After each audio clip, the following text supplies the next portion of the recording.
Tetap dalam hadirat Tuhan saya share sesuatu ya. Semalam saya dapat mimpi, saya melihat putih-putih. Seperti dari drone view, saya melihat putih-putih banyak gitu sekali. Saya tidak tahu apa. Tadi waktu saya belum naik sini, menunjukkan saya lihat putih-putih itu anak-anak muda. Anak-anak muda dibaptis itu jumlahnya pasti ribuan. Saya lihat sebelum saya naik sini tadi. So beautiful. Lalu saya melihat mereka diutus pergi.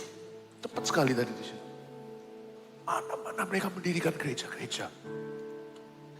Ada yang berdiri di atas platform gitu.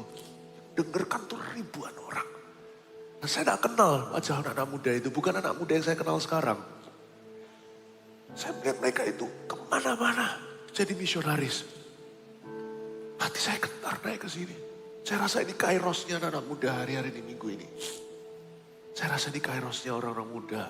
Kita mau ada AOG conference kan hari Jumat Sabtu, doakan. Saya bergetar terus terang. Tiba-tiba hati dipenuhi rasa sayang gitu. Cinta banget sama muda-mudi di gereja kita. Cinta itu sampai menghanguskan gitu loh rasanya. Susah tuh saya jelaskan. Kayak menghanguskan. Kayak dari dalam itu ada api. Saya ingat apa yang saya lihat tadi malam. Putih. Saya kira itu seperti burung ya. Burung kalau kumpul tepi pantai kan banyak gitu putih-putih itu dari atas. No, I know. Itu puluhan ribu, itu bukan ribuan. Kayak pasir putih. I think God is showing us something. Saya tidak rencanakan ini ya. Semua tatanan rundown-nya sudah jelas apa yang saya mau sampaikan. Tapi I think di kebaktian terakhir ini Tuhan wahyukan sesuatu. Oh Lord, bless those young people. Bless our youth.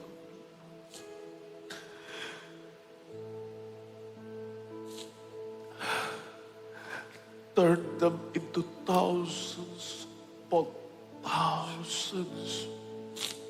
Kalau ada orang muda, angkat tanganmu. Kalau ada di bawah umur 30, angkat tanganmu. Jangan biarkan suasana ini pergi. Sudah drop dulu rundown-nya, oke? Nanti habis ini apa laporan kamu lakukan. Just let it. Just let it. Just let it. Yaudah, ya pokoknya syut. Ya nama Yesus.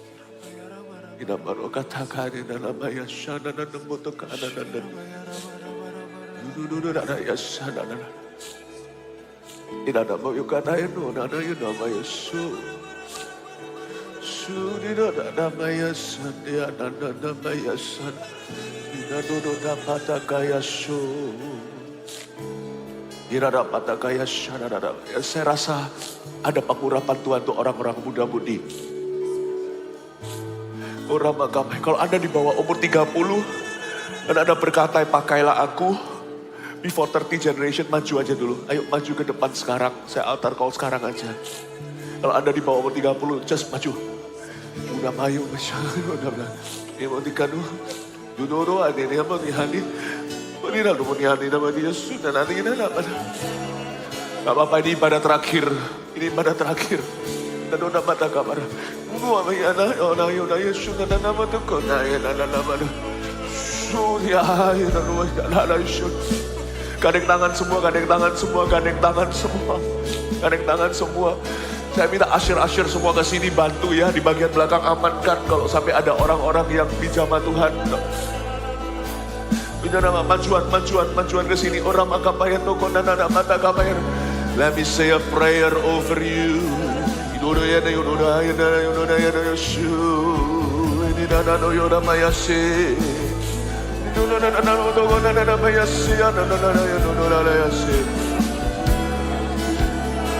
Asyir-asyir bantu, ujung-ujung tolong dilihatin, jangan ada yang ada kursi atau benda tajam di sana. Oh, lirada Yesus. Oh, ini nama Yesus, karena nama Yesus, ada mata kapaya, ada mata kaya, ada mata kapaya sih. Ada mata kapaya, ada Sudah mata kapaya, ada mata kapaya,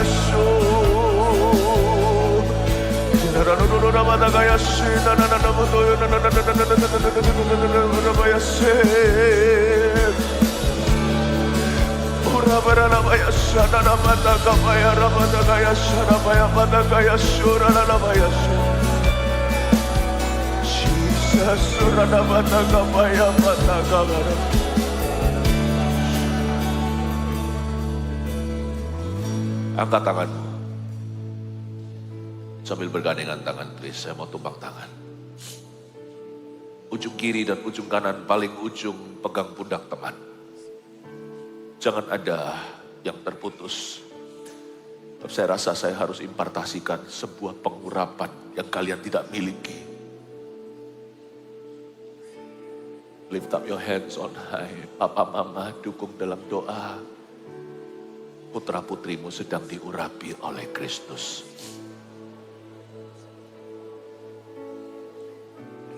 Nantikan dia. Stay still, nantikan dia. Just wait upon him. Wait upon the Holy Spirit, he's here. Wait upon the Holy Spirit, he's here.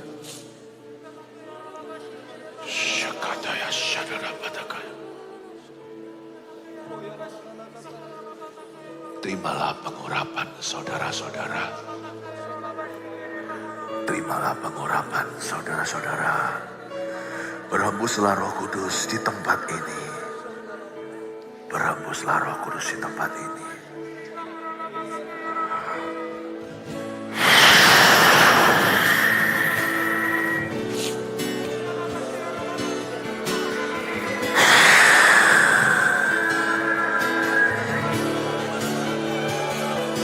Terima dalam nama Yesus.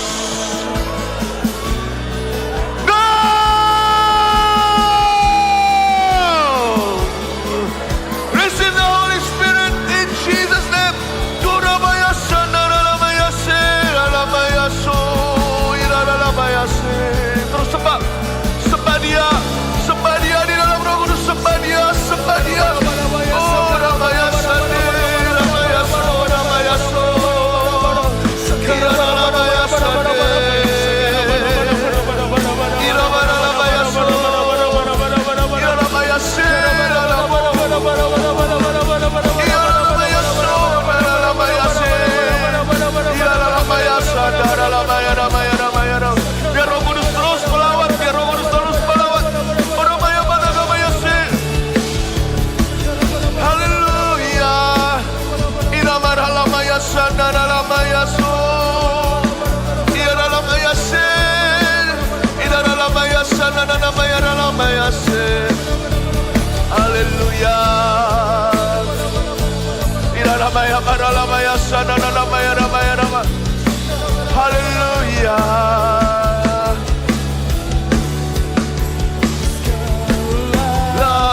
Pujian dan syukur hanya bagimu, Yesus. Dengan apakah ku balas kasih-Mu? Segala hormat, segala hormat kemuliaan hanya layak bagimu. Ku sembah Yesus seumur hidupku. Segala pujian dan syukur hanya bagimu.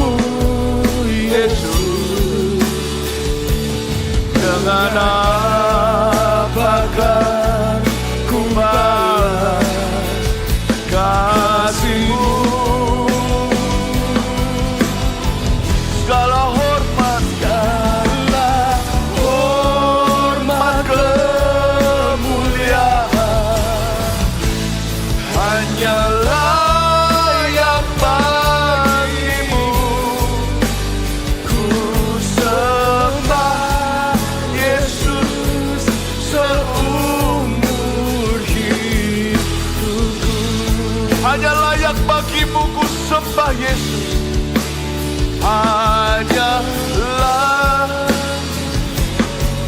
seumur hidup. Ku sembah Yesus seumur hidupku. Ku sembah Yesus seumur hidupku.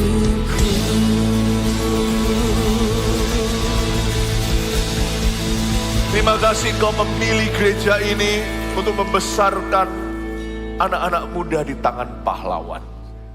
Terima kasih Tuhan. Setiap generasi di gereja ini berharga. Dan Kau tuh bukan hanya memberi kepada kami kebenaran, Kau memberikan rohnya pula. Thank you for outpouring your spirit in a way, dengan sebuah cara yang indah.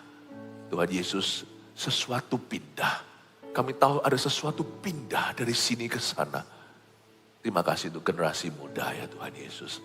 Berkati AOG Conference yang akan diadakan Jumat Sabtu ini menjadi ajang impartasi dari Roh Kudus kepada kaula muda. Jangan lupakan Tuhan Yesus, setiap muda-mudi di gereja kami Kau pilih orang-orang besar dari sini. Sampaikan sabdamu, beritakan firmanmu, kami siap mendengarkan. Dalam nama Yesus, amin. Puji Tuhan, berikan tepuk tangan untuk Tuhan. Saudara bisa kembali ke tempat duduk, kita akan dengarkan firman Tuhan. Roh saya seperti diliputi dengan suatu kuasa tadi. Saya nggak tahan sekali, seperti ada sesuatu kabut, seperti ada sebuah glory yang harus saya salurkan. Kadang-kadang Tuhan bekerja di luar dugaan dan di luar rancangan kita. Saya tahu bahwa Tuhan memilih anak-anak muda, papa mama, bapak ibu di sini yang bukan before 30, yang bukan umur 30 ke bawah. Imani di hari Minggu ini bahwa anak-anak Anda, mungkin sebagian belum ada di sini, mereka masih belum ke gereja. Mereka masih hidup dalam dosanya. Klaim di hadapan Tuhan, berdiri di antara Allah dengan mereka. Dan berkata, Tuhan, pilihlah anak-anakku. Kalau Yefta aja dipilih, anak muda itu anak pelacur. Anak kita juga pilihan Allah. Tak peduli latar belakang mereka dan sebagainya. Saya merasa Tuhan itu punya pemilihan khusus buat putra-putri, buat anak-anak kita di gereja ini. Saya bisa merasakan seperti roh saya dipenuhi dengan suatu kuasa ilahi tadi. Saya nggak tahu, nggak bisa menjelaskannya. Tapi saya plong sudah berdoa syafaat buat orang-orang muda. Orang-orang muda tadi yang maju, percayalah. Anda menerima sesuatu, bukan masalah manifestasi jatuh atau tidaknya. Tapi kuasa doa itu nyata. Dan ketika kita beriman, kita menerima. Saya ingin sekali sepanjang hari ini saya nyampaikan firman yang berjudulkan Tuhan bagi segala usia. Gimana jadi partner atau mitranya Roh Kudus di segala umur kita. Roh Kudus itu ingin bermitra dengan anak kecil, orang tua, dan anak muda. Dan kalau Roh Kudus itu ada dalam kehidupan kita, manifestasi-manifestasi berikut ini akan nyata. Sebagai hasil doa, saya sembayang di hadapan Tuhan untuk jemaat kita, tua maupun muda. Waktu saya doa itu saya mendapatkan 3 pernyataan iman sebagai 3 poin sederhana yang Anda bisa bawa pulang ke rumah. Laporan kemenangan tidak saya tayangkan, langsung aja ke firman ya. Kisah Para Rasul pasal 2 ayat 17, kita akan memperoleh hikmat bagi setiap dekade hidup kita. Bunyinya akan terjadi pada hari-hari terakhir, demikianlah firman Allah. Bahwa aku akan mencurahkan rohku ke atas semua manusia. Maka anak-anakmu laki-laki dan perempuan akan bernubuat. Dan teruna-terunamu akan mendapat penglihatan-penglihatan. Dan orang-orangmu yang tua akan mendapat mimpi, saya ulangi. Akan terjadi pada hari-hari terakhir, sekaranglah hari-hari terakhir itu. Sesudah Yesus naik ke sorga, maka sah disebut sebagai akhir zaman, sudah. Demikianlah firman Allah. Bahwa aku akan mencurahkan rohku ke atas semua manusia. Roh Kudus itu senantiasa tercurah, itu statusnya. Kalau kita di WA atau di chatting apps kita, ada orang yang memasang statusnya busy. Gak tahu dia lagi tidur enggak, pokoknya dia pasang status itu bahwa dia sibuk, tidak bisa dihubungi. Kalau Roh Kudus bisa dihubungi, tapi kesibukannya tertera. Di ayat ini, Roh Kudus senantiasa tercurah di atas hati yang haus dan lapar akan dia. Dan Roh Kudus gak bisa dibatasi sama usia. Umur berapapun orang bisa menerima Roh Kudus. Bisa. Meskipun manifestasinya beda. Saya gak pernah lihat sih batita, anak di bawah umur 3 tahun bisa berbahasa lidah. Mereka bahasa Indonesia, Inggris atau bahasa asal mereka aja mereka belum bisa bicara kok. Masa diberitahu Tuhan bahasa rahasia sorga. Tapi anak kecil sudah dikasih firman dari mulutnya, kadang-kadang perkataan mereka itu dari Tuhan. Saya gak pernah lihat sih, belum pernah lihat anak umur balita berbahasa roh. Gak pernah. Tapi Roh Kudus gak bisa dibatasi dengan keterbatasan anak-anak kita. Yohanes Pembaptis waktu ada di perut mama, waktu itu Maria datang berkunjung, langsung nendang-nendang dia. Bukan hanya Yohanes Pembaptis yang penuh Roh Kudus, ibunya juga si Elisabeth. Dan mulailah mengucapkan sebuah mazmur nyanyian padahal perjanjian baru.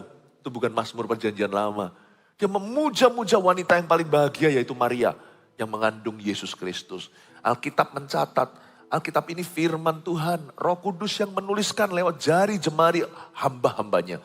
Di dalam Alkitab tertulis tertera dengan jelas bahwa Roh Kudus memenuhi kandungan Elisabeth dan Yohanes Pembaptis kepenuhan di dalam kandungan.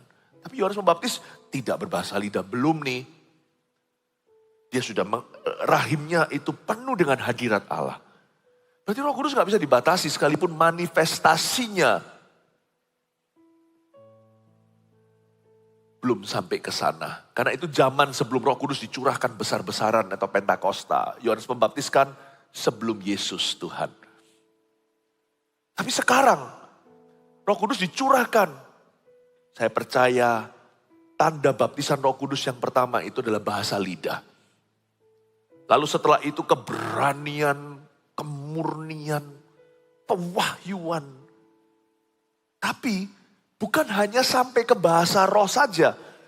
Roh Kudus itu diberikan untuk menyertai kita sampai kita menua.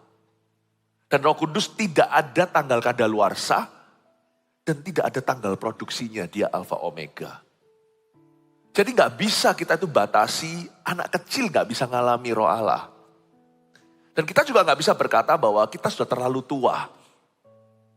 Roh Kudus itu diberikan ke kita sebagai pribadi, bukan hanya sebagai urapan, kuasa dan sebagainya. He's a person. Diberikan kepada kita untuk mengiringi hidup kita di segala usia.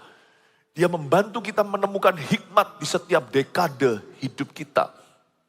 Dan ayat tadi menjelaskan ada 3 manifestasi yang Roh Kudus lakukan dalam diri semua manusia. Ketika dia dicurahkan, anak-anak kecil akan bernubuat. Ini juga membantu kita sebagai parents, sebagai orang tua, bagaimana cara pandang kita tentang anak-anak kita, apa yang mereka bisa, apa yang mungkin, apa yang tidak mungkin, apa yang bisa, apa yang mereka belum bisa. Ini membantu kita sebagai parents, sebagai orang tua, untuk mempunyai ekspektasi ilahi atas putra-putri kita. Yang pasti ketika Roh Kudus itu berkarya dalam kehidupan anak-anak kita, anak di sini tuh bocah. Anak kecil beneran. Ketika Tuhan bekerja dalam diri mereka, ketika Tuhan berkarya dan memenuhi keluarga Anda, anak kecil akan bernubuat. Ini bukan berarti mereka jadi nabi, tapi mereka akan dapatkan pewahyuan dari Tuhan tentang masa depan mereka. Anak kecil ini tidak menjadi nabi. Tidak semua punya jawatan yang sama atau karunia. Tapi setiap anak-anak yang dipenuhi Roh Kudus, ada Roh Kudus dalam hidupnya, mereka akan bernubuat untuk masa depan mereka. Saya mendapat satu pernyataan iman, poin pertama, catatlah. Umur 12 sudah tahu kuliah di mana dan mau jadi apa. Hasil doa saya untuk jemaat. Tidak terlalu dini untuk anak-anak kita mengerti panggilan mereka. Keluar sebuah pernyataan ini karena saya mengingat Yesus umur 12 sudah berdialog dengan ahli Taurat di bait suci ketika ketinggalan 3 hari. Mungkin karena beliau adalah Yesus anak Allah yang maha tinggi, makanya perkecualian. Menurut saya tidak. Yesus itu diutus ke bumi ini bukan hanya menjadi juru selamat kita, tapi menjadi teladan. Kalau Yesus umur 12 bisa tahu bahwa suatu hari dia akan menjadi seorang guru atau menjadi seorang rabi, kita juga bisa tahu waktu umur 12. Karena kita punya DNA-nya Yesus. Yesus tidak main curang. Karena Alkitab jelas mengatakan, sejak dilahirkan, Tuhan Yesus itu tidak pakai kekuatan ilahinya sebelum dunia dijadikan. Malah di kitab Ibrani dikatakan, ia mengosongkan dirinya mengambil rupa seorang hamba. Menjadi sama seperti kita. Setia dan taat sampai mati, bahkan mati di kayu salib. Yesus tidak semerta-merta, mentang-mentang dia adalah anak Allah, pakai cara supranatural selalu atau perkecualian. Tidak.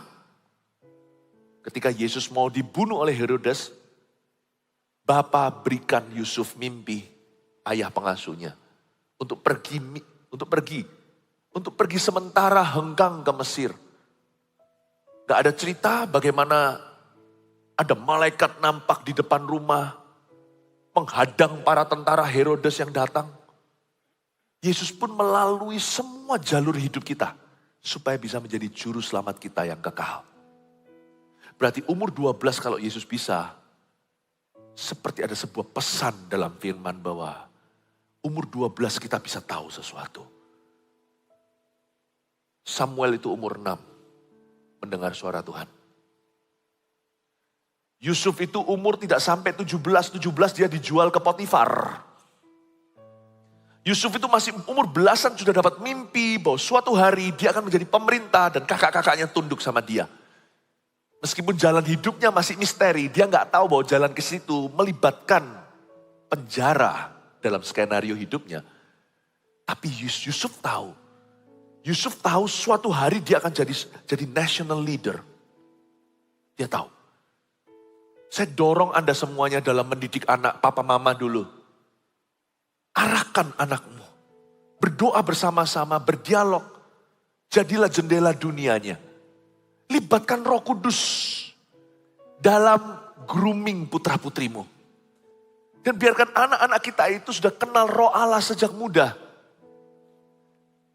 Jangan kita remehkan, pokoknya kamu ikut sama papa mama pupuk bawang atau sebagai pemain cadangan aja ke gereja. Kalau gereja menyediakan voltage misalnya anak-anak Anda kelas 4 sampai kelas 7 di antara itu. Belanin datang. Sacrifice korbankan hari Sabtu. Karena di sini Sabtu pukul 1. Bawa datang khusus ke situ. Segala sesuatu yang mendekatkan mereka pada Tuhan membuat mereka kenal Roh Allah. Lakukan itu. Belanin. Karena hanya ketika mereka itu dipenuhi Roh Kudus hatinya, mereka akan tahu masa depannya.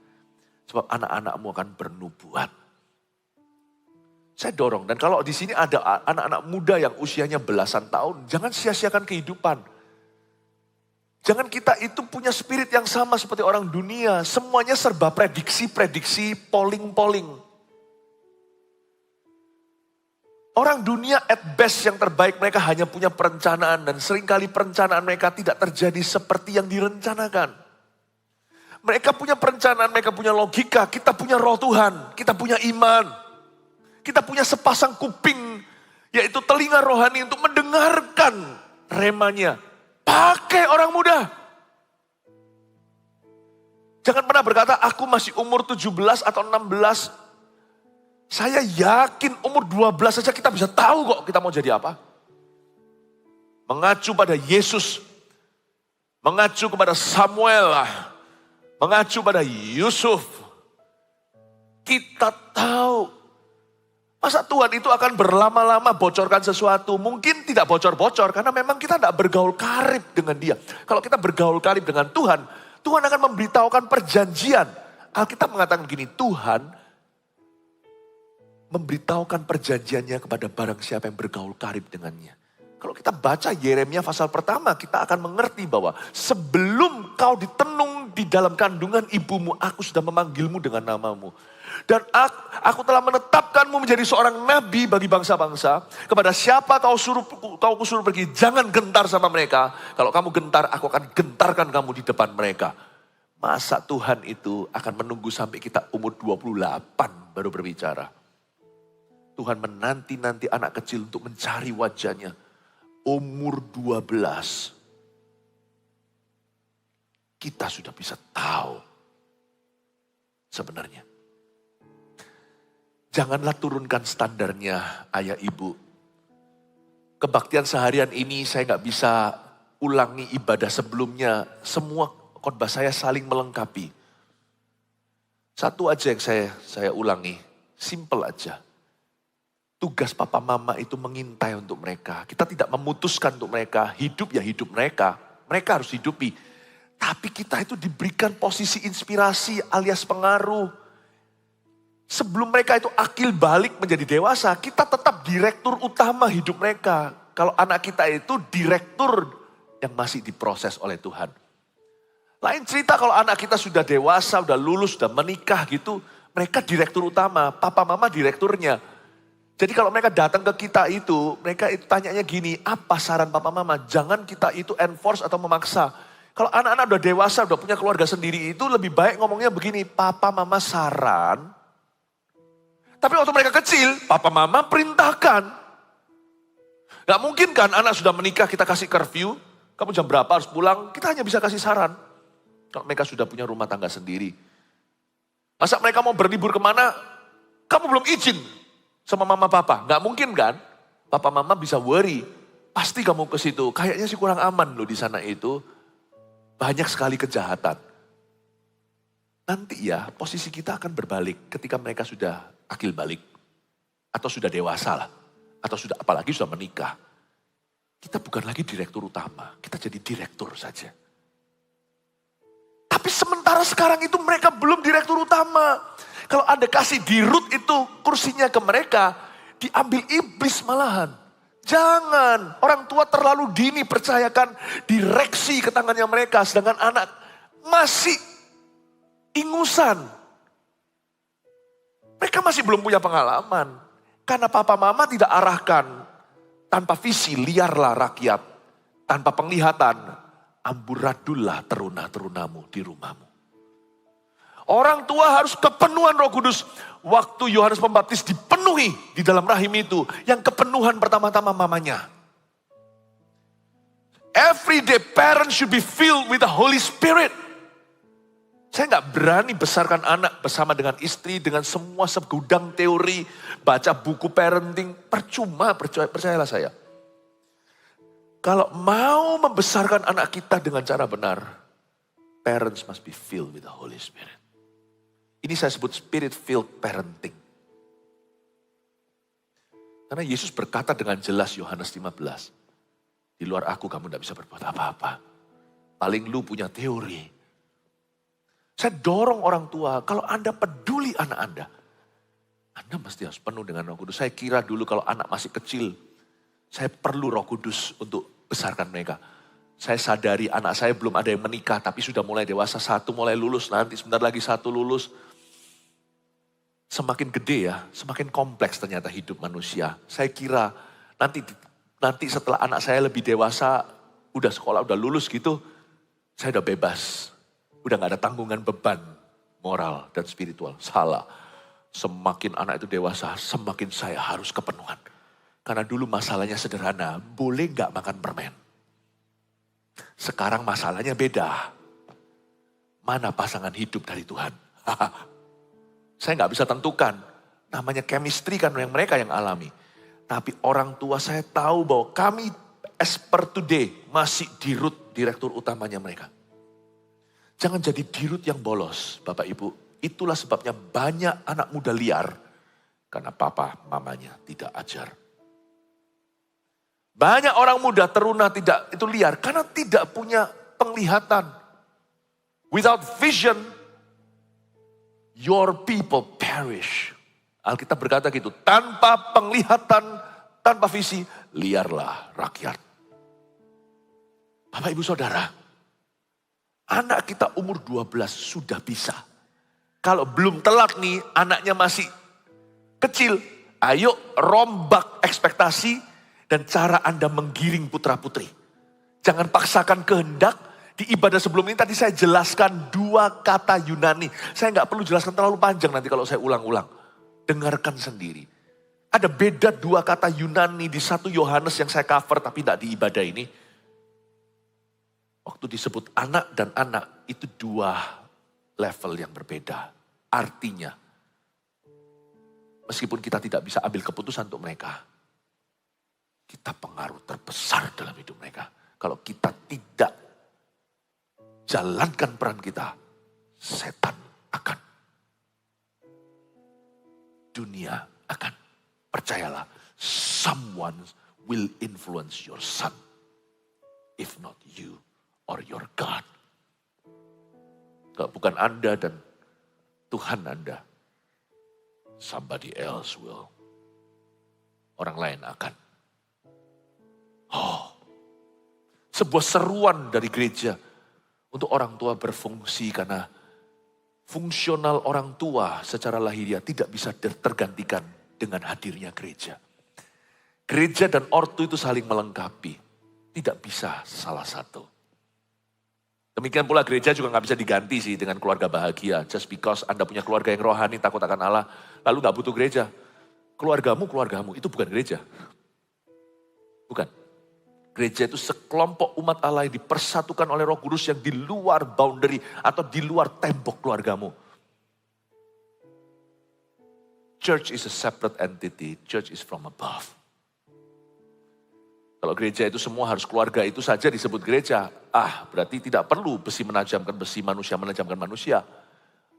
Kita bisa pilih sendiri. Buktinya kalau kita bergereja udah komitmen, kita diasah. Suka gak suka, kita komit untuk bersatu. Kita belajar untuk saling mengasihi. Kalau semua orang-orang yang kita kumpulkan, semua yang sudah cocok sama kita, itu bukan gereja. Itu klub sosial. Atau itu adalah keluarga. Namun demikian, sebaliknya gereja tidak bisa menggantikan peran orang tua. Be spirit filled, Bapak Ibu. Be spirit filled. Terutama daddy, terutama ayah. Percayalah, jadi papa itu sulit sekali. Jadi suami itu sulit sekali. Lebih gampang jadi pacar. Makanya yang laki-laki di sini, be spirit filled. Penuhlah Roh Kudus sejak masih muda. Umur 12, kita sudah bisa tahu mau kuliah apa. Anak-anak muda sekarang yang sudah umur 15 belum tahu apa-apa. Bertobatlah. Bertobat bukan karena tuduhan. Bertobat karena kesadaran. Aduh, aku ketinggalan. Jangan sia-siakan hidupmu lagi. Kalau 3 tahun udah lewat, sekarang udah umur 15, masih belum tahu mau jadi apa. I think Anda punya PR, saudaraku, untuk mengejar ketinggalanmu dalam hadirat Allah. Masuklah ke dalam ruang doamu. Saya nggak minta Anda ikut-ikut sama saya, enggak. Saya itu umur 6, pernah didatangi Tuhan dan didatangi setan. Umur 6, saya ceritakan yang setannya tadi, sekarang saya ceritakan di ibadah terakhir ini, Tuhannya. Saya itu melek mata, nggak tahu itu namanya penglihatan, itu open eye vision atau penglihatan itu ada macam-macam, bukan tipe yang kita mimpi dari Tuhan, bukan. Ini saya matanya melek, sampai melihat, sampai saya ditampar-tampar pelan sama mama. Mama saya takut kalau saya step lagi, karena saya itu sejarahnya dulu kejang-kejang. Saya ditampar-tampar gini loh. Philip, kenapa bengong? Saya melihat ada satu batu besar bergulir ke arah saya. Tapi gak takut, aneh itu. Saya bergulir, gak takut. Saya merasa itu batu kalau kena saya dilindas, saya pasti akan penyet. Saya pasti akan gepeng.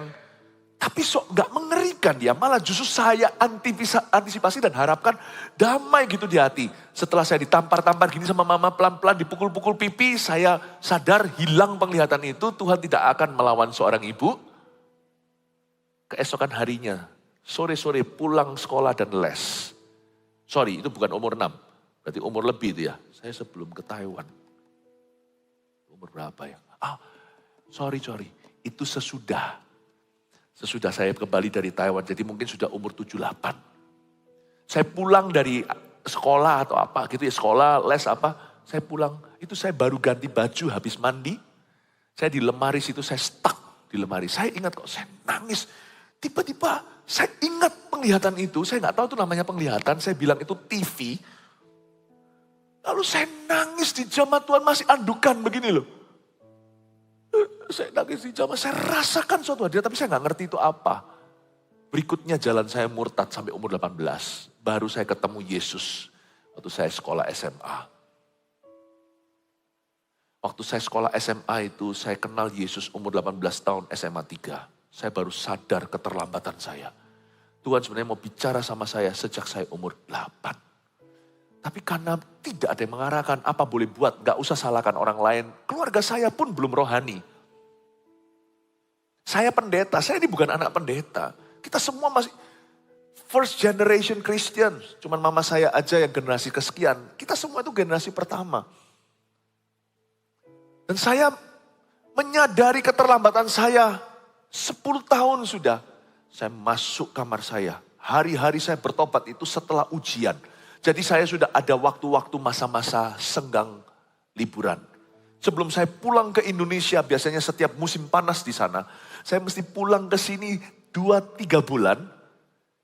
Saya itu di Kanada waktu itu, di waktu-waktu sebelum jatuh, waktu saya harus terbang, masih ada berapa hari, saya sering mengunci diri saya sendiri di kamar. Gak usah contoh ini ya. Dan saya doa cari wajah Tuhan. Umur 18 tahun. Lapar-laparnya anak muda itu sekali-kali saya puasa. Tahu nggak? Di usia itu lebih gampang doa daripada puasa. Karena perut ini jurang tak bertumbuh. Saya makan dulu yang namanya super mie itu bisa 7 bungkus. Sekaligus. Jadi bayangin perut senantiasa lapar. Tapi saya lebih lapar rohani. Sekali-kali saya puasa. Nggak boleh terus-terusan karena saya masih bertumbuh. Tapi waktu saya puasa sungguhan. Waktu itu untung belum zamannya handphone. Tapi telepon saya cabut kabelnya. Karena gampang teman saya masuk ke ruangan saya. Meskipun hanya suara. Saya hanya mau dengar suara Kristus. Saya mau tanya sama Tuhan, Lord. Kalau Yesus bisa dialog dengan ahli Taurat. Samuel dengar suara Allah umur 6. Yusuf tahu dia akan jadi apa waktu belasan. Reveal to me. Nyatakan kepada aku, di situ saya dilawat Roh Kudus. Pernah sekali saya berdoa, waktu saya melek mata saya, 5 jam lewat dan saya nggak ketiduran. Di sini mungkin ada yang merasa bisa bersaing, saya juga pernah 8 jam baru melek. Karena aminnya nanti besok pagi. Enggak, 5 jam dalam kondisi saya berlutut, makanya saya sedih ketika lutut saya ada masalah. Saya nggak bisa berlutut kayak gitu lagi, dulu saya berlutut itu 5 hours. Gak kalah sama orang Korea. 5 hours. Dan tersungkur gitu. Saya minta sama Tuhan nyatakan pada aku. Makanya hari ini kalau saya bicara soal doa, saya lihat anak-anak muda. Yang gak bisa berdoa. Terpaksa saya hina, sorry ya, jangan tersinggung generasi strawberry dalam hadirat Allah. I was 18. Saya umur 18 tahun. I prayed for 5 hours sekaligus. Berdoa berlutut di situ dan mencari wajah Allah. Saya berkata, Lord reveal to me. Saya gandeng tangannya Roh Kudus. Andai kata Roh Kudus punya tangan yang kelihatan. Saya sudah gandeng, saya sudah tarik. Itu kalau ada bajunya itu pasti yang namanya sleeve. Atau lengan pakaian baju Tuhan itu sudah sobek koyak. Karena saya tarik begitu keras 5 jam, saya berkata, I'm not letting you go. Aku tidak akan lepaskan hingga engkau reveal to me. Hingga engkau menyatakan kepada aku hidupku. Aku tidak perlu tahu masa depanku. Aku akan nikah sama siapa. Yang ku tahu adalah aku tidak mau pacaran sembarangan. Pokoknya aku janji dan bernasar sama Tuhan. Dan saya berkata, Lord use me. Saya belum tahu pokoknya saya akan jadi pendeta. Ya saya tahu mau jadi pendeta. Cuma saya nggak tahu nanti mau sekolah di mana, diizinkan nggak sama papa. Hati saya itu menggebu pokoknya cari Yesus. Yang penting bukan statusnya pendeta, karena saya sudah cukup lihat pendeta nggak dipakai Tuhan juga ada. Yang saya rindukan pemakaian, bukan profesi. Saya berkata, use me. Umur 18 saya berkata, use me, my heavenly daddy. Tunjukkan kepadaku Tuhan. Pada saat saya berdoa 5 jam itu, Tuhan nyatakan sesuatu. Saya melihat Gor Kertajaya di Surabaya. Saya belum pernah ke gor-gor mana-mana di Indonesia. Gor Kertajaya. Waktu saya masuk di situ tahun 2003. Bersama dengan Jemaat Mawar Syaron adakan KKR di sana. KKR tanpa tajuk namanya. Waktu itu saya lihat semua strukturnya, warna, saya berkata, Chainali, Jianguoni. Kayak lagu itu. Di mana aku pernah ketemu kamu? Chai Mengli, Jianguoni. Aku pernah lihat kamu dalam mimpiku. God showed me I was 18. Apa yang akan terjadi nanti 2003 ketika saya berumur. Berapa berarti? Aduh lupa saya umur saya. Umur berapa berarti itu ya? Banyak pokoknya. Bapak ibu saudara, the Holy Spirit can reveal to young people. Ini satu pesan yang saya sampaikan. Bahwa orang muda tidak perlu Anda meraba-raba apa yang di depanmu. Meskipun kita tidak tahu segala sesuatu, yang maha tahu hanya Allah. Tapi kalau kita mencari Tuhan dan bergaul karib dengannya, Tuhan akan memberitahukan perjanjian.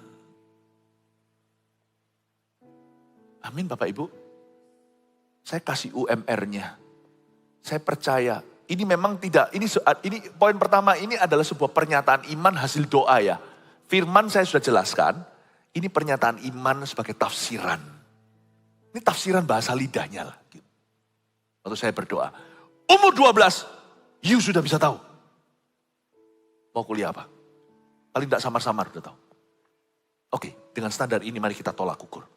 Umur 12, anak Anda bisa tahu. Mau jadi apa? Makanya itu pakai semua fasilitas ilahi yang ada. Voltage pakai AUG conference, pakai. Karena itu bicara tentang teruna mendapat visi atau penglihatan. Coba daftarkan. Hari Kamis, Jumat Sabtu saya mau lihat anak-anak Anda di situ. Jumat Sabtu kami mau melihat Anda di sana yang before 30. Ya. Lalu kemudian, apa yang terjadi kalau Roh Kudus bekerja dalam diri anak muda? Tadi saya sudah ceritakan lewat kesaksian. Anda lihat ayat berikutnya, dan teruna-terunamu akan mendapat penglihatan-penglihatan. Kenapa Tuhan itu bekerja sejak masa muda seseorang? Karena yang Tuhan mau amankan dan selamatkan adalah usia 30 nanti. Saya dapatkan sebuah rema, bukan rema dari ayat Alkitab, tapi rema dari tafsiran yang saya dapatkan waktu membaca Alkitab dalam sikap doa sebelum saya khotbah hari ini. Nomor 2. Ini karya Tuhan, maksud Tuhan di balik pekerjaannya di antara orang-orang muda. Umur 30.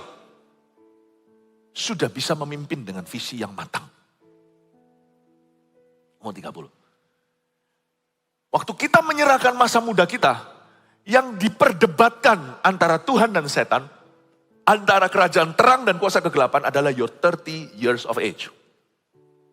Umur 30 gak ada yang sakral. Kalau saya bilang 30 jangan saklek. Janganlah secara harafiah sacap atau 30. 30 itu juga bisa 30-ish atau sacapan. 30-an.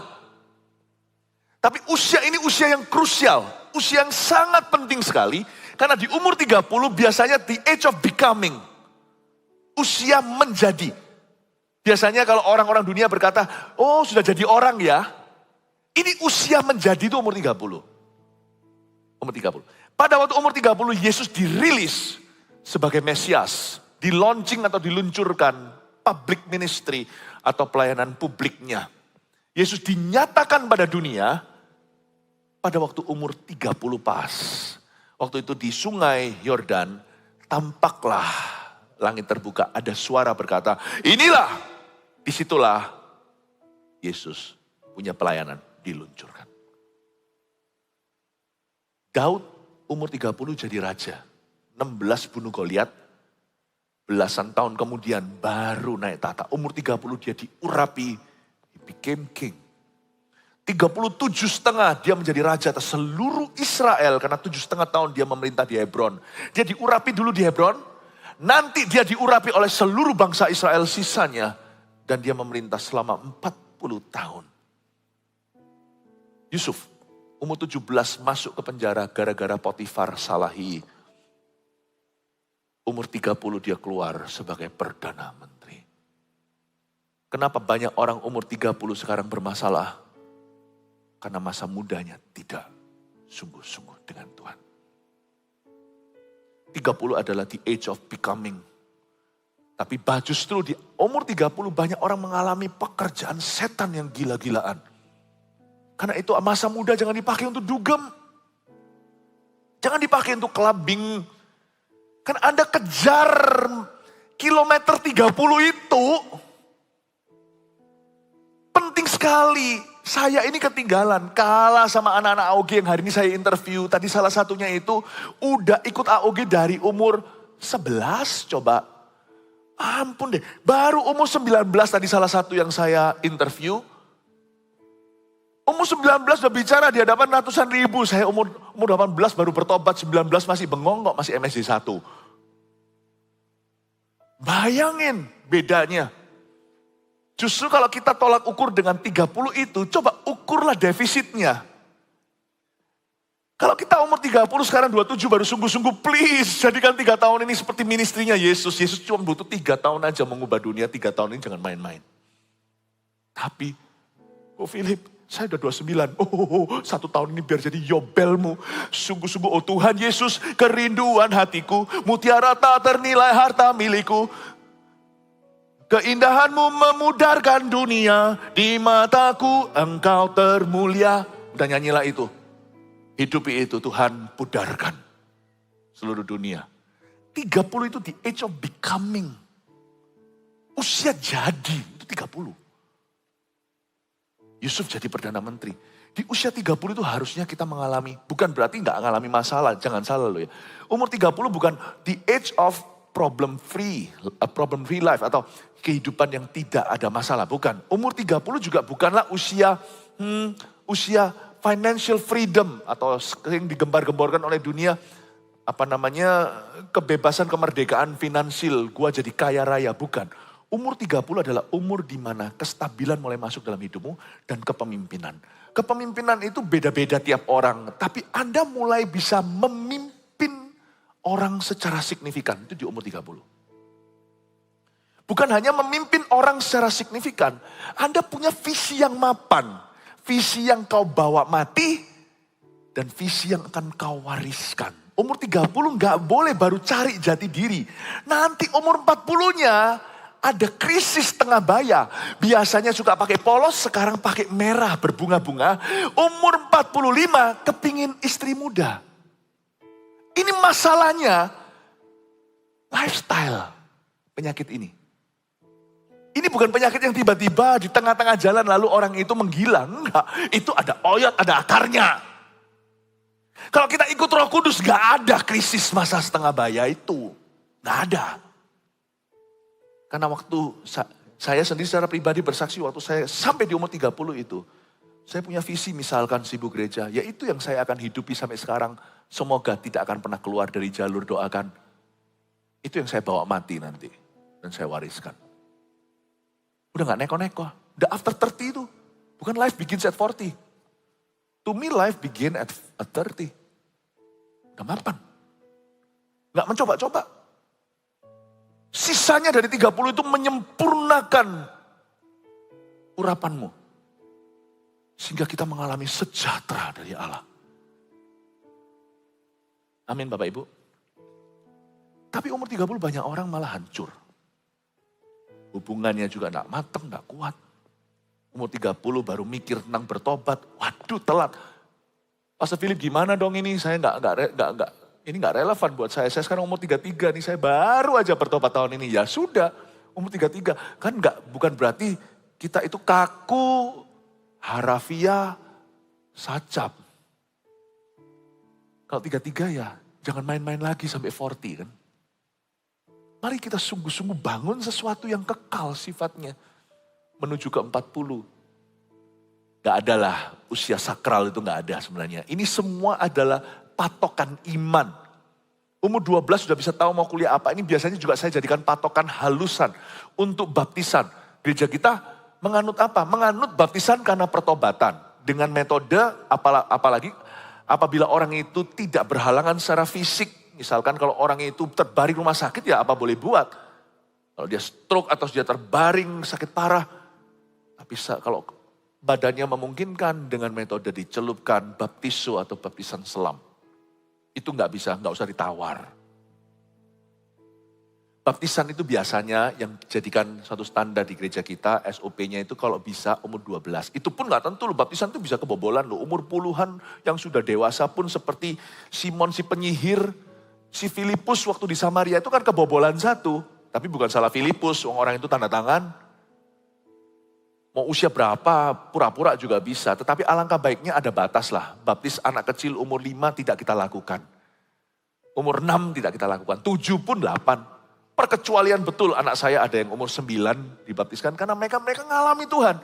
Dan malah justru kemauan mereka bukan kami yang dorong-dorong dan paksa-paksa. Malah saya mencoba untuk gagalkan yang benar.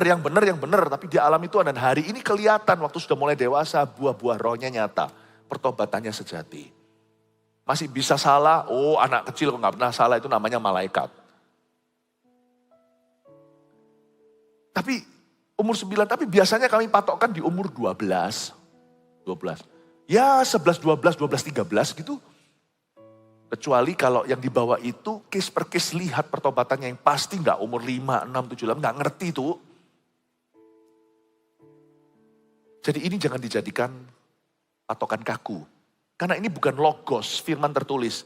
Ini rema dari doa hasil tafsiran waktu membaca firman dalam sikap doa. Ini adalah sesuatu yang sifatnya rumah tangga. Ini anggaran rumah tangga kita. Ini rumah tangga gereja Mawar Sharon. Jadi kalau ini diterapkan ke jemaat. Karena memang gembalanya dapat demikian. Jadikan patokan ini umur 12. Jadikan sayembar. Jadi dari sini Anda bisa membuat planning nih. Misalnya kalau Anda anak sudah mulai beranjak dewasa umur 12 itu mulai ngobrol soal university. Daripada anak TikTokan terus. Pinter nari tapi nggak tahu nanti mau jadi apa. Kalau anak jawab mau jadi apa? YouTuber. Ya bolehlah silakan jadi hobi dulu. Cari sesuatu yang lebih pasti. Ya. Umur 30 juga menjadi patokan halus. Sudah bisa memimpin dengan visi yang matang. Sudah matang enggak Anda umur 30? Karena itu kalau hari ini ada anak-anak muda dilawat Tuhan. Ikut AOG misalnya betul-betul menyerahkan hidupnya. Itu sebenarnya bukan hanya menyerahkan masa muda. Tuhan mau tekan tombol sesuatu tuh waktu Anda umur 30. He will press a button. Mari kita lihat itu ya. Nah sekarang orang-orang tua apa perannya? Kalau kita ini apakah kita bisa pensiun? Yang namanya pensiun itu bisa kalau posisi bekerja. Tapi pensiun itu gak bisa terjadi dalam hal kerohanian dan pengaruh. Orang tua itu makin tua makin dibutuhkan oleh anak-anaknya. Percaya gak? Siapa merasakan kalau semakin tua, kita ini semakin kompleks hidupnya ya. Zaman-zaman dulu waktu masih remaja itu lebih gampang sebenarnya. Memang ada tekanan sebaya, peer pressure namanya. Waduh, kalau ada yang gak suka sama kita gak dianggap, kita gak masuk ke klubnya, itu rasanya kayak kiamat gitu loh. Kalau apa kata teman-teman kita, kalau kita sekarang kan acu tak acu, yang penting bisa hidup esok hari ya kan. Hidup kita tuh semakin kompleks, semakin tua. Lebih banyak yang kita pikirkan. Saudara tahu nggak? Mau tahu apa yang paling langka ketika kita menua? Orang yang lebih tua dan lebih bijaksana dari kita. Itu kita cari. Kadang-kadang kalau kita mengalami masalah itu kita berpikir, siapa yang tahu solusinya ya? Siapa bisa nasihati aku? Untung-untung kalau kita punya bapak rohani atau kita punya bapak sungguhan yang sungguh-sungguh bijak. Rasanya itu kepingin menjadi tempat curhat, tempat wejangan hikmat. Kalau bisa itu kita kepingin sekali dialog gitu dan dapat sesuatu. Sebagai hamba Tuhan juga sama loh pergumulan. Gak gampang, sebagai hamba Tuhan malah gak gampang. Gak semua hamba Tuhan begitu. Tapi di dalam dunia gereja itu tricky sekali. Kadang-kadang saya itu merasakan kayak, aduh gimana. Kalau bisa ya, ini angan-angan, ini gak mungkin terjadi, ini fantasi.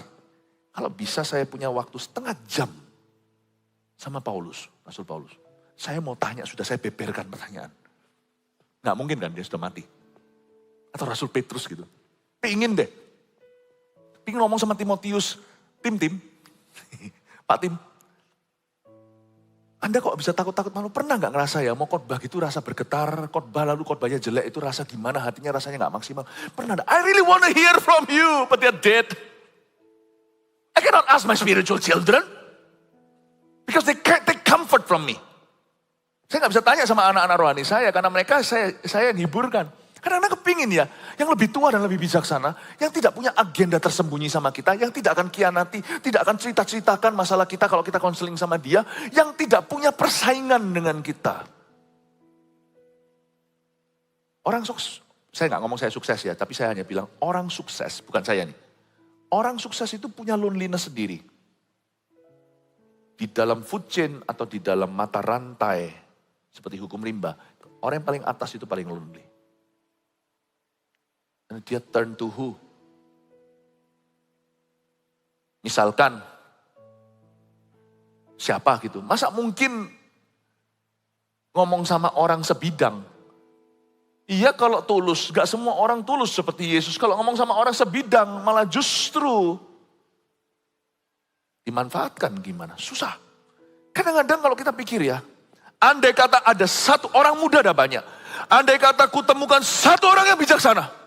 Bisa pegang rahasia, mengasihiku tanpa syarat, bisa memberi nasihat, dan dia sendiri membuktikan, kalau saya pernah maju segini, dia sudah pernah melakukan lebih dari itu sehingga memenangkan respekku. Kalau kita ketemu orang gitu, langka Bapak Ibu.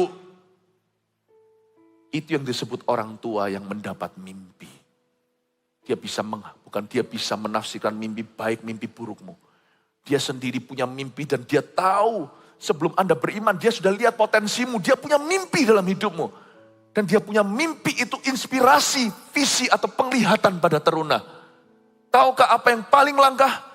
Semoga di setiap keluarga atau di family tree atau di pohon keluarga Anda dan saya. Selalu ditemukan orang maju satu minimal di situ. Selalu ditemukan ada petua-petua tua-tua 24 yang lemparkan mahkota di kitab Wahyu. Ditemukan. Dan itu gak tentu garansi orang kalau kepalanya ubanan pasti demikian. Tidak tentu. Tapi yang pasti orang yang tipe begini pasti ubanan. Tidak mungkin orang muda. Ini yang saya sebut di poin 3. Kalau Roh Kudus bekerja, inilah sebabnya. Orang-orang tua jangan pensiun pengaruh. Karena seorang lansia akan menjadi aset yang berharga bagi generasi muda.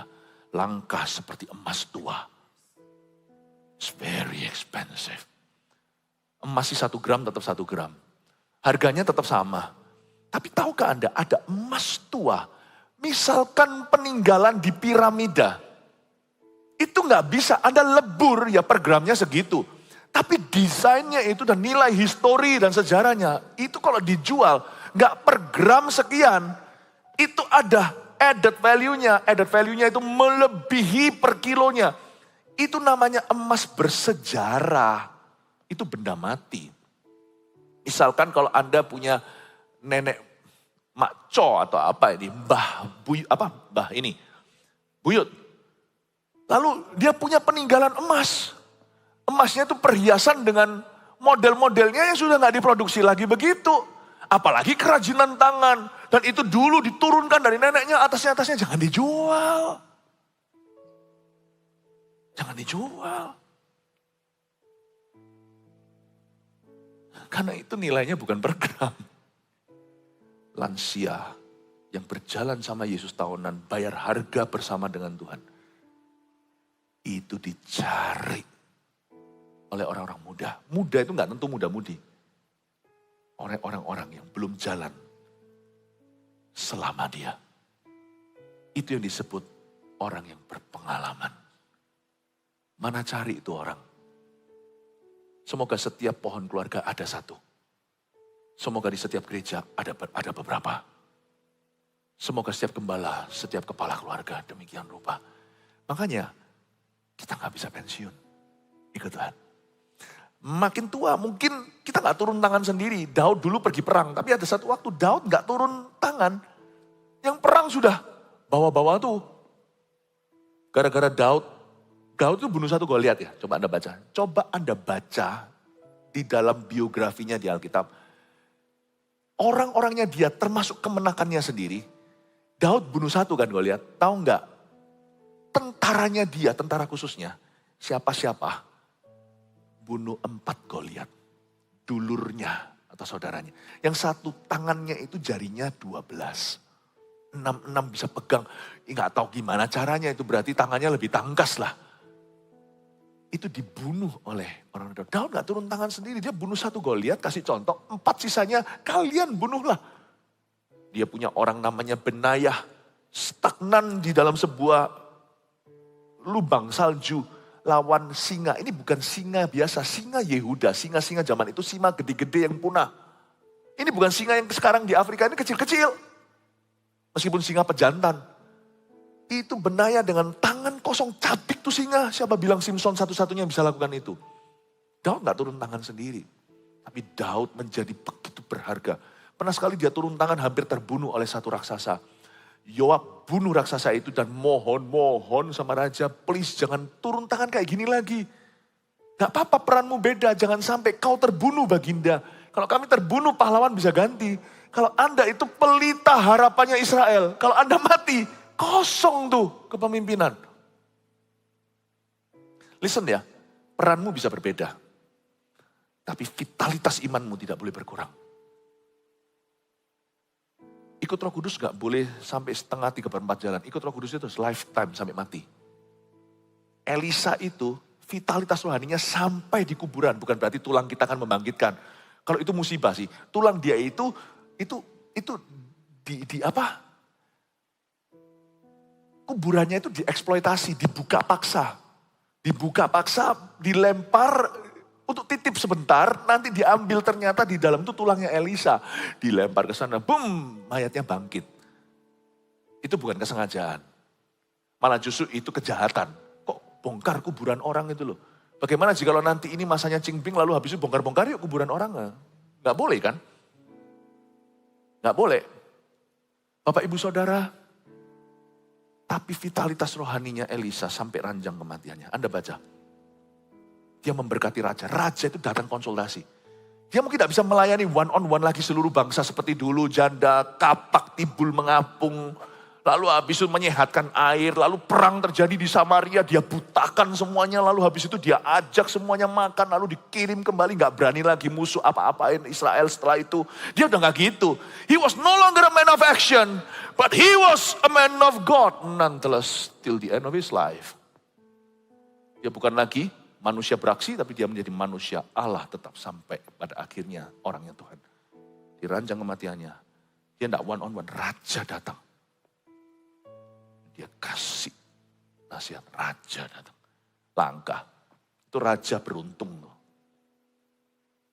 Kalau saya bisa punya waktu setengah jam sama Elisa, saya akan tanya 1001 yang tidak bisa saya temukan jawabannya dari siapapun juga. Oh, jadilah orang itu yang diingini suatu hari oleh muda-mudimu. Dan muda-mudi yang lebih banyak lagi. Hiduplah demikian rupa. Hingga uban rohanimu terasa. Supaya suatu hari kelak Anda tidak akan pernah tahu. Tuhan bisa pakai nasihatmu, pengaruh, teladanmu. Dan Tuhan bisa pakai ministry pelayananmu. Bisa memakai sumbangsimu. Untuk menyelamatkan satu negeri, siapa tahu. Tidak bisa pensiun. Makanya di gereja kita senior kita rayakan. Senior harus bangkit. Tidak ada orang boleh tunggu mati atau kuburan di gereja kita. Semua kita ini diarahkan pada kebangkitan, bukan kuburan. Kematian hanyalah sebuah pintu yang harus lalu. Tapi kita semua itu fokus ke pemakaian. In the blink of an eye, dalam sekejap mata, kebangkitan. Bapak ibu saudara, Tuhan memberikan mimpi kepada tua-tua. Bermimpilah. Bermimpilah. Jadilah aset yang berharga dan langka bagi generasi muda. Amin Bapak Ibu. Tidak boleh ada yang pensiun. Di sini maaf ini, kalau ada orang yang nampaknya sudah usianya lansia, bolehkah dengan hormat Anda lihat orang itu dan berkata, Om Tante jangan pensiun dia, we need you. Kami membutuhkanmu. Bisa ngomong begitu? Hargai mereka dulu, bisa? Gak ada yang berani kan, takut tersinggung kan? Lansia, usia, lanjut usia. Lanjut usia itu bukanlah kutukan, itu kemuliaan. Rambut putih itu kalau karena bijaksana bukan karena stres. Itu Tuhan gendong. Hanya saya bercanda ya kan, ini candaan ya. Saya tidak mau semir rambut saya, mau tahu kenapa. Kalau disemir nanti Tuhan lepaskan gendongnya. Ini kebanggaan. Ada sesuatu yang tidak bisa tergantikan dengan urapan. Urapan sekedar urapan baru. Urapan tua. Minyak tua, anggur tua nggak bisa tergantikan. Mau tahu apa yang nggak bisa tergantikan? Years with Jesus. Tahunan dengan Tuhan. Tidak tergantikan. Hari ini saya sendiri belum tua. Tapi saya sudah dalam pelayanan 30 years. 30 tahun. Ada sesuatu yang anak muda. Yang setelah saya, yang lebih muda dari saya, yang lebih tua banyak. Nggak bisa tergantikan. Years of walking with my commander. 30 tahun berjalan dengan komandan saya. Bapak Ibu Saudara, kita berjalan makin lama makin kuat. Hendak menghadap Allah di Sion. Itulah kemuliaan orang yang menua. Mari di sini, jangan happy birthday to you. Tapi setiap tahun ketika kita tambah usia, ingatkan dirimu, aku semakin jadi aset yang langka berharga. Jaga diri, jaga hidup, jangan ngawur, dan jangan membuat manuver-manuver yang gak perlu. Jangan berbuat dosa, jangan jatuh dalam dosa secara sengaja. Jangan tiba-tiba cerailah atau gimana lah di rumah, tiba-tiba spekulasilah, kepingin ini, tiba-tiba punya ide, nafsu yang tidak terkendali. Don't do it. Don't ruin your legacy. You are on the way to glory. Jangan rusak warisanmu untuk anak-anakmu dan untuk lebih banyak anak-anak Tuhan yang Allah akan percayakan lewat teladan Anda. Karena Anda sedang dalam perjalanan menuju kepada kemuliaan. God bless you. Biar 3 generasi diberkati di gereja ini. Haleluya. Mari kita semua bangkit berdiri. Terima kasih Tuhan. Oh, saya kelupaan. Silakan duduk dulu. Gak bisa saya lupa. Hari ini lakonnya. Saya sang terlalu semangatnya. Gak apa-apa lah, ini ibadah terakhir. Saya mau undang anak AOG yang saya sudah siapkan. Setiap ibadah beda-beda. Kok bisa lupa memang ini. Ya, Bapak, Ibu, Saudara. Mari kita welcome langsung Bintoro. Puji Tuhan. Ini hamba Tuhan yang luar biasa. Kasih waktu sebentar ya untuk mendengarkan. Di luar hujan deras nih. Kita dengarkan dari Bintoro. Bintoro adalah salah satu pemimpin AOG. Melayani Tuhan sejak muda. Bintoro, di bawah kamu ada berapa anak muda yang kamu pimpin? Sekitar 400 orang. 400 orang dia pimpin, model kayak Andi Lau begini. Ini orang luar biasa loh, nanti dengarkan sendiri ceritanya ya. Nah, hari ini Tuhan mau ajari gereja kita langsung dari mulut orang muda. Supaya kita mengerti apa yang dihadapi youth sekarang. Kalau dari saya kurang sah. Karena orang muda sekarang beda dengan zaman-zaman dulu. Mari kita dengarkan dari Bintoro, apa struggle-struggle atau pergumulan muda-mudi hari ini Bintoro? Orang muda itu banyak struggle di area pembentukan karakter. Karena memang orang muda dipersiapkan untuk sesuatu visi yang besar. Sehingga banyak orang muda bermasalah di area gambar diri. Berapa banyak orang muda itu berbeda di rumah dengan di sekolahnya. Kalau di sekolah itu bisa cheerful, bisa aktif. Tapi kalau di rumah mungkin kelihatan kurang berpotensi. Ada juga semasa pandemi karena kebanyakan nonton drakor atau anime, main games gitu. Jadi akhirnya mix up karakternya dengan karakter yang ada di games itu. Saya sendiri pernah di zaman saya suka main games. Saya sebagai orang muda tahu kok kalau terlalu lama nonton atau terlalu lama main games itu juga saya merasa bersalah. Tapi karena ada stres bagi orang muda yang kelihatannya sih gak terlalu besar ya Bapak Ibu. Tapi bagi orang muda itu termasuk besar juga. seperti penolakan dari teman atau apa. Juga ada masalah yang cukup serius. Karena orang muda semenjak masa pandemi semakin terbuka dengan online.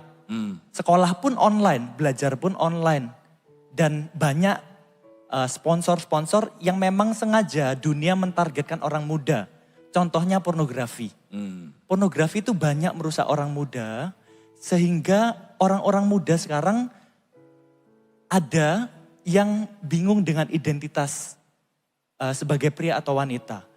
Tentunya untuk orang muda itu masih dapat berubah. Setiap orang muda itu masih bisa ditekuk kanan kiri. Jadi kalau masih usia muda masih sangat bisa berubah. Gitu kok. Kompleks ternyata ya, anak-anak muda zaman-zaman dulu mungkin nggak sampai gender confusion gitu ya. Tapi sekarang itu jadi kebingungan. Tapi jadi sekarang tantangannya besar ya. Terutama juga buat orang muda hidup di zaman ini, apalagi kalian mau coba gembalakan orang-orang muda. Jadi gini sekarang, apa yang orang tua bisa bantu? Kan gereja sama ortu harus kerjasama nih. Bintoro bisa kasih masukan enggak bagi kami? Supaya orang tua itu bisa menjadi orang tua lebih baik untuk mereka. Supaya kita-kita ini bisa memahami kalian lebih baik. Itu apa sarannya? Kritik habis juga gak apa-apa sih. Saya rasa ini semuanya baik-baik kok. Dikritik pun gak apa-apa ya. Termasuk saya ini ya. Silahkan beritahu apa, ada masukan apa, gak apa-apa. Ya, jadi kalau menurut saya main games atau nonton itu tetap bagus kalau dalam porsi yang tepat. Jadi jangan selalu tidak diperbolehkan. Tapi juga perlu lihat Bapak Ibu, karena a bit tricky-nya di sini.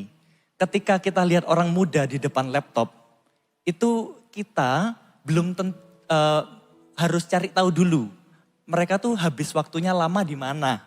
Karena antara belajar dengan main games itu gak ada bedanya. Kecuali kita lihat sendiri di depan layarnya tuh mereka sedang ngapain. Nah di situ pentingnya seperti di Amsal 25 ayat 11 dikatakan perkataan yang tepat diucapkan pada waktunya adalah seperti buah apel emas di pinggan perak. Perkataan sederhana dari orang tua sebagai bentuk komunikasi itu akan sangat membantu orang muda. Perkataan simple seperti gimana kabarnya. Kalau kita menunjukkan afeksi atau care kita kepada anak kita, itu akan sangat membantu. Karena seringkali kebanyakan games atau kebanyakan nonton itu hanya pelampiasan. Jadi mereka perlu ditarik Bapak Ibu, perlu ditanya kabarnya.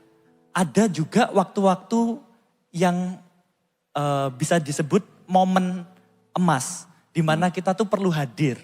Kapan waktunya? Pada waktu anak itu dalam pengambilan keputusan. Kita perlu memberikan arahan yang jelas.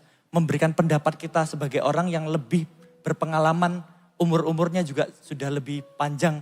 Kemudian ada juga momen di mana anak-anak kita mengalami masa transisi. Disitulah orang tua perlu hadir. Jadi hari ini saya memberikan 2 clue. Yang pertama pengambilan keputusan, yang kedua masa-masa transisi. Itu adalah waktu-waktu yang diperlukan oleh orang muda di dalam pembentukan karakternya. Lalu juga ada namanya keluarga rohani kok. Jadi di Army of God itu ada namanya Connect Group Army of God yang khusus untuk orang-orang muda. Jadi ada persahabatan, juga ada pemuritan. Value gereja, value kebenaran itu akan sulit diikutin kalau tidak ada figurnya. Ya. Orang muda itu gak perlu sosok yang sempurna Bapak Ibu. Orang muda itu cukup memiliki figur yang relate, yang sesuai dengan tantangan hidupnya.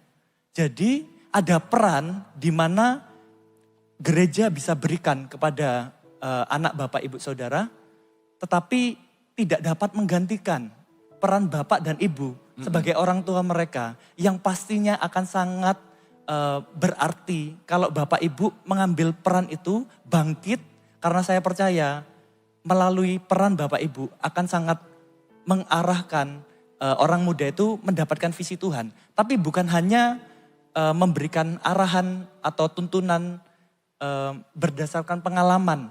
Orang muda itu adalah seperti anak panah di tangan pahlawan. Anak panah itu tidak memiliki kehendak, tergantung tuannya. Jadi orang muda sekalipun sudah dipersiapkan oleh orang tua, oleh sekolah, kampus. Tapi tergantung orang muda itu ikut siapa. Jadi orang muda itu perlu ikut Yesus. Ya. agar hidupnya tidak sia-sia. Betul. Jadi harus ada panutan ya. Dan di situ mungkin orang tua tidak bisa sepenuhnya mengisi kekosongan itu. Disitulah masuk gereja. Puji Tuhan, pasti 400 orang yang dibawa BIN, contohnya Bintoro ini, mereka juga melihat pemimpinnya. Dan I think you've been an inspiration. Kalian-kalian itu menjadi inspirasi buat muda-mudi itu. Jadi di samping papa mamanya, ada kakak-kakak rohaninya yang menjadi panutan buat mereka. Dan juga berarti harus tidak boleh absen ya dalam pengambilan keputusan. Nah pertanyaannya sekarang, kadang-kadang kita orang tua itu takut tanya sama anak, nanti takutnya mereka itu tersinggung atau takut ditolak juga. Kadang-kadang orang tua juga ada loh perasaannya takut ditolak. Kalau aku tanya nanti anakku tidak mau jawab, tidak mau beritahu apa adanya gimana. Menurut Bintoro kita tetap bandel aja, tanya aja terus ya. Cepat lambat toh nanti mereka akan menghargainya, gitu aja. Atau ya sudah main aman, nggak usah. Menurut saya justru rasa care kita kepada anak kita tuh lebih penting daripada jawaban. Oh gitu ya, jadi menunjukkan perhatian itu ya. Yakin gak lama-lama nanti anak mudanya pasti luntur kalau orang tuanya begitu. Pasti akan ngomong apa adanya. Pasti yo. Pasti ya, oke. Ini ada masukan dari dalam, ini dari orang dalam, anak-orang muda ya. Oke, puji Tuhan ya. Dan bagaimana kalau misalnya yang main game terus adalah orang tuanya? Ada kok, Ups. ada. Ada ya? Oke, apa visi AOG ya untuk mereka ya? Mau tahu supaya anak-anak kita itu di AOG jelas, kalian mau apakan? Ya, Army of God itu seumuran. Jadi Army of God itu bisa menjadi sahabat. Buat pergumulan anak-anak yang sekolah, kuliah, bahkan yang bekerja before 30. Disitulah ada proses impartasi dan ada teladan-teladan yang bisa diberikan. Kalau sejak muda, orang muda tidak memiliki visi, tentulah orang muda itu membuang masa depannya. Sejak masa muda, kami Army of God mengajarkan untuk mengikuti visi Tuhan. Kita tahu tahun 2030, kita diberi visi Tuhan 300 gereja lokal yang kuat. Jadi kami juga ingin terlibat sebagai anak muda, we are building churches in our youth. Ya, kita juga terlibat Bapak Ibu. Saya percaya visi Tuhan ini bukan hanya untuk Bapak Ibu atau yang sudah senior, tapi juga sampai ke orang muda, bahkan anak-anak. Jadi ketika kita minggu depan akan mengadakan AOG Conference, ini bukan acara Army of God, tapi ini acara kita bersama. Karena melalui AOG Conference, kita sedang memenangkan generasi. Saya dorong untuk setiap Anda yang before 30, ayo kita join di AOG Conference. Karena beda. Dengar tentang visi Tuhan dibandingkan merasakan sendiri. Anda perlu mengalami sendiri visi Tuhan, mendapatkan sendiri visi Tuhan itu.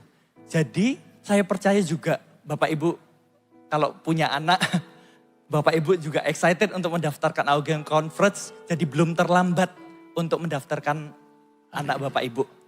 Amin, puji Tuhan. Saya ngomong bukan sebagai pendeta, termasuk gembala sidang dari AOG, tapi saya ngomong sebagai orang tua anak-anak saya. Kalau mereka bisa menjadi seperti Bintoro, anak-anakku di tangan yang aman. Ya, kalau kita tahu anak-anak kita bisa menjadi seperti ini, I think they are in good hands ya. Thank you so much untuk menjadi inspirasi buat orang-orang muda. Orang-orang seperti Bintoro gini ada banyak di AOG yang sungguh-sungguh melayani teman-teman sebayanya. Kita bangga bener. Terakhir, bisa ngomong sesuatu nggak ke kamera, ini lagi di streaming kemana-mana.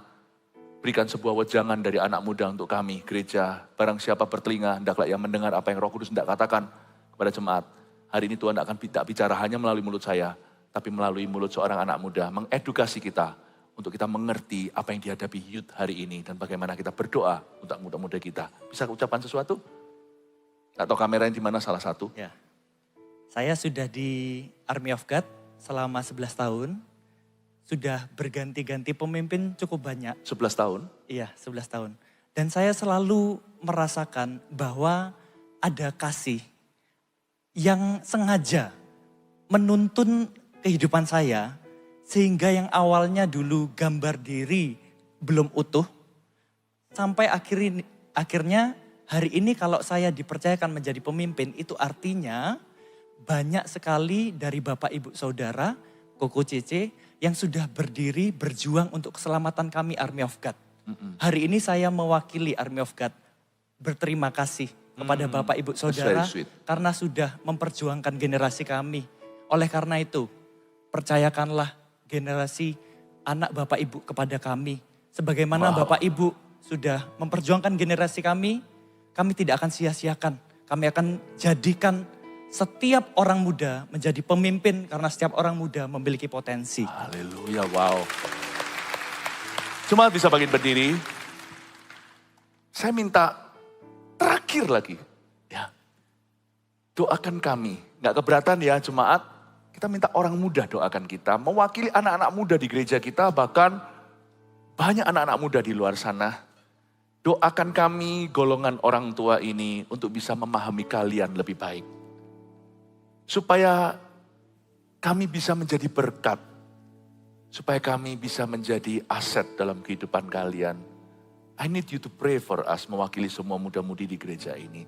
Pray untuk mama, papa, om, tante yang di sini agar bisa memahami kalian lebih baik dan menjadi berkat. Ya, bisa? Mari kita semuanya berdoa. Bintoro, silakan doakan. Tuhan Yesus, bin berdoa Tuhan, Engkau pulihkan Tuhan setiap keluarga-keluarga. Hamba-Mu percaya, kalau Tuhan dapat memulihkan keluarga hamba-Mu, Engkau dapat memulihkan setiap keluarga. Terima kasih Tuhan. Dimanapun GMS berada, Yes. kami berdoa biar ada pemulihan hubungan orang tua dengan anak, pemulihan hubungan anak dengan orang tua, komunikasi yang sengaja dibangun, komunikasi yang hangat, komunikasi yang penuh kasih. Hamba berdoa beri dorongan yang kuat sehingga orang tua dan anak tidak memiliki gengsi, tidak memiliki keengganan untuk berkomunikasi. Hamba berdoa Tuhan, hamba mematahkan setiap asumsi-asumsi yang tidak benar. Dalam nama Tuhan Yesus dari tempat ini kami perintahkan setiap asumsi di dalam komunikasi keluarga dipatahkan dalam nama Tuhan Yesus. Kami perkatakan biar bangkit hubungan antara anak dan orang tua yang diperbaharui dalam nama Tuhan Yesus. Amin. Amin. Berikan tepuk tangan untuk Bintoro. Thank you so much. God bless you. Mari kita akhiri ibadah ini, nyanyikan lagu ini. Segala pujian dan syukur hanya bagimu, Yesus. Dengan apakah ku balas kasih-Mu? Segala hormat kemuliaan hanya layak bagimu. Ku sembah Yesus seumur hidupku. Segala pujian, segala pujian dan syukur hanya bagimu, Yesus. Dengan apakah ku balas kasih-Mu?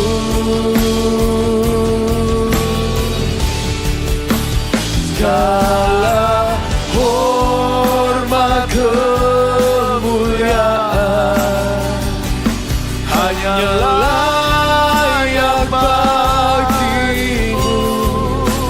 Ku sembah Yesus seumur hidupku. Haleluya. Segala pujian dan syukur hanya bagimu, Yesus. Dengan apakah ku balas kasih-Mu? Tuhan,